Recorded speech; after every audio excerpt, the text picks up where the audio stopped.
Qu'est-ce que l'ostéopathie? C'est une vaste question et je voulais vous proposer aujourd'hui quelques éléments de réponse à cette question. L'ostéopathie, c'est une science, c'est aussi une philosophie, celle de considérer le corps humain dans son ensemble, c'est-à-dire dans sa partie structurelle, ses os, sa structure, comment les os, les articulations s'articulent les uns avec les autres. C'est également aussi, ça prend en compte toute la partie émotionnelle. Donc, dans quel contexte est apparue la douleur? Parce que les tissus viennent toujours nous dire quelque chose, toujours un petit message pour nous.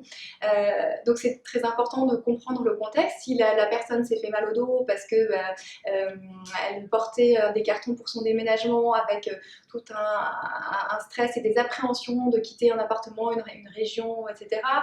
Si c'est parce qu'il s'est fait mal au dos parce qu'il y avait un deuil dans sa famille, un changement de travail, voilà, ou est-ce que si c'était mécanique et qu'il a fait du sport et qu'il s'est coincé le dos, on ne va pas du tout recevoir le patient dans les mêmes dispositions et la douleur, l'origine de la douleur ne sera pas non plus la même. Et puis l'ostéopathie aussi prend en compte la physiologie, c'est-à-dire comment est-ce que le corps fonctionne à l'intérieur, comment est-ce que le corps, tous les organes fonctionnent et comment est-ce qu'un message d'un organe peut se répercuter à distance.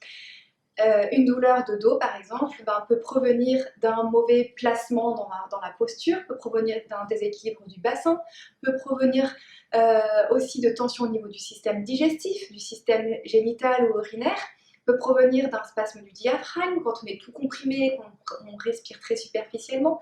Ça peut provenir aussi d'un déséquilibre au niveau de la mâchoire, quand on a un problème de dents. Ça peut provenir aussi d'une chute sur les fesses, sur le crâne. Ça peut provenir aussi des tensions au niveau du crâne qui peuvent se manifester par des migraines, par exemple, ou des problèmes ORL. Donc selon en fait l'origine, on ne va pas du tout traiter de la même manière. On ne va pas avoir la même consultation. Et d'ailleurs, une consultation d'ostéopathie n'est jamais la même pour chaque personne. Donc voilà, l'ostéopathie, c'est une approche physiologique, physique, émotionnelle, et c'est de regarder le corps, et holistique aussi, parce que ça permet de considérer le corps dans son ensemble, avec ses différents aspects. Donc on prend en compte toutes les adaptations que le corps peut avoir, et on va chercher la cause. Le but de l'ostéopathie, c'est d'aller chercher la cause, on ne s'occupe pas d'un dos uniquement, mais c'est d'aller chercher où est-ce qu'il y a eu un déséquilibre qui fait que ça a conduit à une douleur de dos, et pourquoi ça arrive là. Parfois aussi, on peut dire, bah là j'ai mal, mais c'est normal, c'est ma crise d'arthrose, j'ai de l'arthrose, donc c'est normal. Oui, mais peut-être que la crise d'arthrose, l'arthrose, elle était là depuis des années, et puis en fait, la douleur, elle est là que depuis 3 semaines. Donc c'est pas forcément ça veut dire que c'est pas forcément l'arthrose qui est douloureuse, c'est parce qu'il y a eu autre chose aussi derrière qui fait qu'aujourd'hui, on a mal. Sinon, on aurait eu mal dès le début que la première crise d'arthrose serait arrivée. Voilà, donc l'ostéopathie concerne beaucoup de domaines de vie, puisque on parle aussi bien de douleurs structurales dans les lombaires, dans tout le dos, dans les articulations, les genoux, les pieds, les chevilles, la tête, les cervicales, mais aussi de douleurs qui concernent les organes, donc les ballonnements, tout le système digestif, les ballonnements, les constipations, les difficultés au niveau du transit, et puis aussi toute la partie génitale et urinaire, des douleurs de règles, des incontinences, quand il y a aussi des difficultés ou des infections urinaires à répétition, et puis quand il y a aussi des infertilités, enfin pas des infertilités, pardon, mais quand on n'a pas trouvé de raison médicale